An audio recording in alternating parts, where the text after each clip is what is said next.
ఈరోజు మేడారం సమ్మక్క సారలమ్మ జాతర పనులు పరిశీలించడానికి వెళ్తున్నారు. పంచాయతీరాజ్ స్త్రీ శిశు సంక్షేమ శాఖ మంత్రి వర్యులు శ్రీమతి దాసరి అనసూయ సీతక్క గారికి హైదరాబాద్ మణికొండకు చెందిన ప్రభుత్వ పాఠశాల 10వ తరగతి విద్యార్థులు జై సీతక్క సమ్మక్క సారక్క మనక్క సీతక్క అని కేరింతలు వేస్తూ ఉండడంతో నినాదాలు విన్న మంత్రివర్యులు సీతక్క బస్సులో వెళ్తున్న విద్యార్థులను ఆప్యాయంగా పలకరించారు. మంత్రివర్యులు ఈ సందర్భంగా మాట్లాడుతూ, నేను పేద ఇంటి ఆడబిడ్డను, పేద కుటుంబంలో పుట్టిన నేను ప్రభుత్వ పాఠశాలలోనే చదువుకోవడం జరిగిందని, పేదరికం చదువుకు అడ్డు కాదు, మీ తల్లిదండ్రులు మీ పైన పెట్టుకున్న నమ్మకాన్ని వమ్ము చేయకుండా మంచి చదువులు చదువుకోవాలని విద్యార్థులకు సూచనలు చేశారు.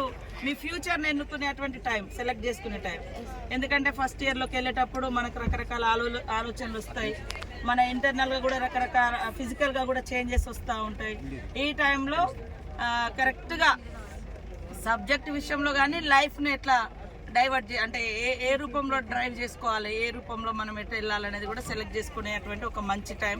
కాబట్టి మీరు చిన్నతనం నుంచి ఏదైతే ఫ్యూచర్ ఇట్లా ఉండాలని ప్లాన్ చేసుకుంటారో అదే ప్లానింగ్తో ఇప్పుడు కరెంట్ ఉన్నటువంటి సిచ్యువేషన్ తగ్గట్టుగా ఈ రోజులలో మనం ఏ సబ్జెక్ట్ ఎన్నుకుంటే ఏ ఉద్యోగాలకు డిమాండ్ ఉంది, మీరు నెక్స్ట్ 5 ఇయర్స్ వరకు మీ స్టడీస్ అయిపోయిన తర్వాత మీరు సెటిల్ కావాలంటే ఇప్పుడున్నటువంటి జాబ్ ఎందులోకి వెళ్తే మీరు నిజంగా అది సాధించుకోగలుగుతారు అనేది కూడా తయారు చేసుకోవాలి. ఒక మీ యొక్క ఫ్యూచర్ మేనిఫెస్టో లాగా చేసుకుంటేనే మీరు ఏదైతారు. ఏదో దారిలో ఇది అవకాశం దొరికింది కాబట్టి ఇందులో జాయిన్ అయిదాం, ఈ కోర్స్ అవకాశం అట్లా కాకుండా మీరు అనుకునే సాధించాలంటే ఇది ఒక మంచి టైం. 10th మార్క్స్ తోటే మీరు నెక్స్ట్ ఇంటర్లోకి మీకు సీట్స్ కానీ లేకుంటే ఇతర అవకాశాలు దొరకడానికి. సో మీరు అందరూ కూడా మంచిగా సెలెక్షన్ చేసుకోండి. మూస పద్ధతిలోకి వెళ్ళకండి.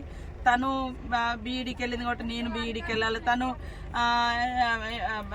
సైన్స్ సబ్జెక్ట్ తీసుకుంది కాబట్టి నేను కూడా మెడికల్ సైడ్ ఎంబీబీఎస్ సైడ్ పోవాలని అట్లా కాకుండా ఆఫ్టర్ 5 ఇయర్స్ తర్వాత మీరు చదువుకునేటువంటి ఏ సబ్జెక్ట్లో అయితే మీకు అప్పుడు డిమాండ్ ఉంటుందో ఇప్పుడు మీరు మీ టీచర్స్తో కానీ లేదా ఇతర ఎక్స్పర్ట్స్ స్టడీస్లలో జాబ్కి సంబంధించినటువంటి ప్లేస్మెంట్ ఇచ్చేటువంటి వాళ్ళ కోర్సెస్ కూడా మీరు తీసుకొని అడ్వైస్ తీసుకొని మీరు ఎంచుకునేటువంటి సబ్జెక్ట్ కూడా ఎంచుకోండి. తర్వాత మనం బయటికి వెళ్ళిన తర్వాత హాస్టల్స్లలో కో ఎడ్యుకేషన్స్ ఉంటాయి, ఇంటర్లో రకరకాల ప్రలోభాలు ప్రభావాలు కూడా ఉంటాయి. అలాంటి వాటికి లోను కాకుండా మీ తల్లిదండ్రులు మీ మీద పెట్టినటువంటి ఏదైతే ఆశలు ఉన్నాయో అవన్నీ కూడా నెరవేర్చడం కోసం ఎటు మనం మనసు డైవర్ట్ కాకుండా ఓన్లీ స్టడీస్ అండ్ ఇంకేమైనా ఉంటే సోషల్ సర్వీస్ మీద కూడా కాన్సన్ట్రేట్ చేయండి. ఆ తర్వాత 5-6 ఇయర్స్ తర్వాత మీరు ఎట్లా మీ లైఫ్లో సెటిల్ అవుతారు కాబట్టి అప్పుడు మీరు మీ లైఫ్ని ఎట్లా పర్సనల్ లైఫ్ని కూడా ఎట్లా మనం రూపొందించుకోవాలనుకుంటే అట్లా అవుతుంది. కాబట్టి ఈ టైంను మాత్రం డైవర్ట్ కావద్దు, కానియకుండా మీరు కాపాడుకోవాలి అందరు కూడా.